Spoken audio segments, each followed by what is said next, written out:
Thank you for tuning in to Rap Palette. And this is the album review / reaction, if you want to call it, to Pray for Love Deluxe album by Rod Wave. And I'll be your host for the night, Prince Hakeem. Now, first off, I need to apologize to a lot of people because I can admit when I was wrong. And being wrong is not wrong, you're just misinformed. Now here, me and the guys at the Rap Palette Studios, you know what I mean, we talk about rappers all day, especially Florida rappers, and you know we trade them around like baseball cards. So I gave up my Rod Wave card for a YNW Melly and a Kodak. You know what I mean, thinking that, hey, you know, I'd be secure to beat this, you know what I mean, to beat this thing. But after just going over the whole album, now mind you, he makes good music. I didn't say he doesn't make good music, but I need to say that what I just heard as far as the Deluxe album, and another thing is too, and I think a lot of y'all can agree with me, and put this comment down in the description. You know what I mean, people who listening, who get this far. Don't you think the Deluxe album should have been a part 2? Or maybe a whole nother name? The tracks on there are totally different from Pray for Love 1. It's a different vibe. There's a lot more pain in it. You know what I mean? The features are astronomical. For God's sakes, on Rags to Riches, Lil Baby just goes off. Like literally just goes off. You know, he's one of the best rappers in the world right now. You know what I mean? It's a sleeper. Sack Right by Yo Gotti. You know what I mean, was off the chain. But then, you know what I'm saying, like, then, you know, you got records like Letter to Houston, you know what I mean? And as it goes into the intros where he's talking to a girl and he was like, I love you, and you know what I mean? And, you know what I mean? It's a lot of pain in these records, my G. It's a lot of pain in these records. You know what I mean? Like, to the point where, like, yo, like, I would love to interview him and sit down and see where his mind frame was at when he was writing these records. You know what I mean? Because I'm from Florida. He's from Florida. So there's a lot of things he say. I understand where he's coming from. You know what I mean? Especially certain slangs and legos he used in there, which, you know what I mean, it's applicable, or, you know what I mean, to my life comparatively. But I know a lot of people around the world who listens to his music. You can feel the pain. And I think what he's most appealing to a lot of young people is that, you know what I mean, he's a hood guy, but he doesn't necessarily have to talk about guns, murder, drugs, or fucking or effing chicks. But he's really just talking about his life and the struggles he's went through. You know what I mean? Like, for God's sakes, I forgot what record was that where he said he went and he ran into Popeyes to steal a box of chicken.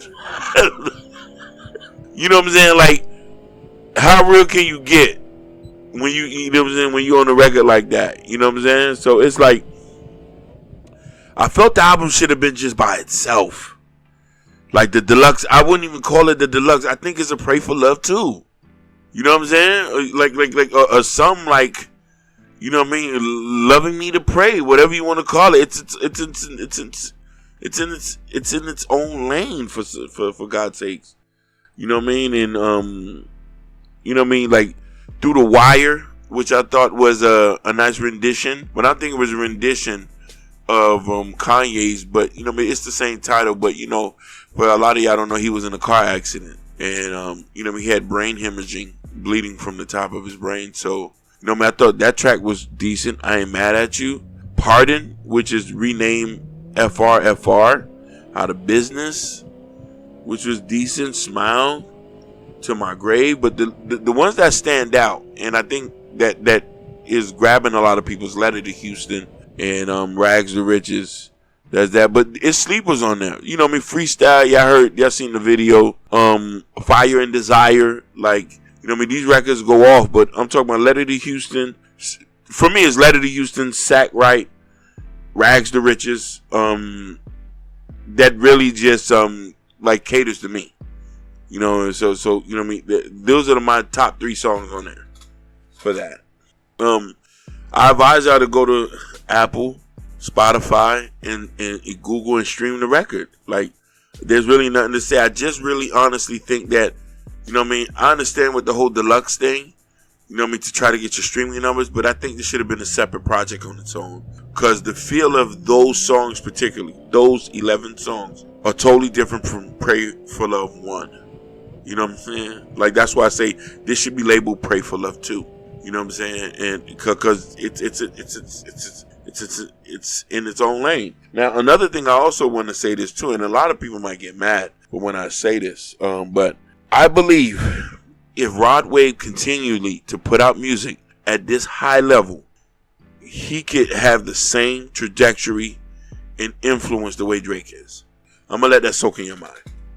And I know a lot of y'all gonna be like, yeah, this dude don't know what he's talking about. I'm saying, like, the records he's putting out, people are loving it, and the youth are loving it. You know what I mean? I know my nephew listens to it, and a lot of guys up there listens to it. So, you know what I mean? I could see him running Florida the next year. You know what I mean? 2021. You know what I mean? Him coming out the first quarter batting. You know what I mean? I'm talking about Ghetto Gospel was fire. Confessions, fire.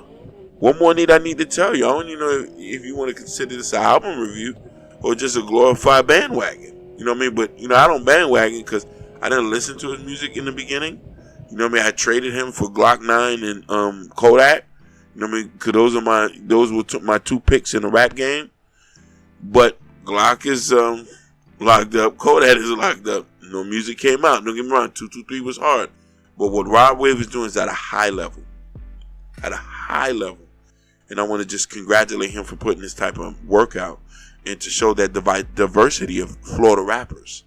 You know what I mean? If you want to call him a Florida rapper, I couldn't even consider him that. He's an artist. You know what I mean? Because the many flows that impacted in each project that he spews out doesn't seem to be rap at times. You know, I don't even want to call it singing. You know what I mean? Pain music, if you want to call that. So, y'all get this to Rod Wave. Tell Rod Wave to come here and say that Rap Palette messes with y'all. We want to do an interview. Because, you know what I mean? We're based in Florida, and we love your music. And stream his music. Rap Palette out.